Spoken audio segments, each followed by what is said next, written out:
Welcome to McPlum, simple solutions served daily. Swipe down and tap the settings gear icon at the top of the screen. This opens the main configuration area for your Samsung phone. Scroll down and tap Apps to view installed applications and system apps. You can also tap the search bar to type an app name. Use the three dots in the upper right to sort or show system apps. Tap an app entry to open its info page. I will guide you through locating app permissions next.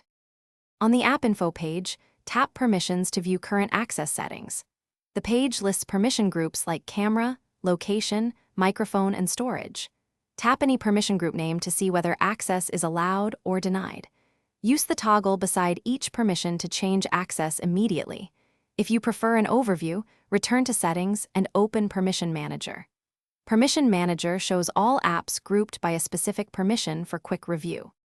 When a permission offers options, select Allow only while using the app to limit background access. Some permissions also show Ask Every Time and Deny as useful alternatives.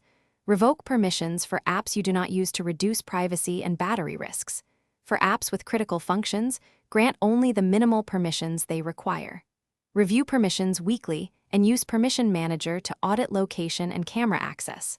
Finally, restart the app after changing permissions. Thanks for watching. Stay juicy and subscribe.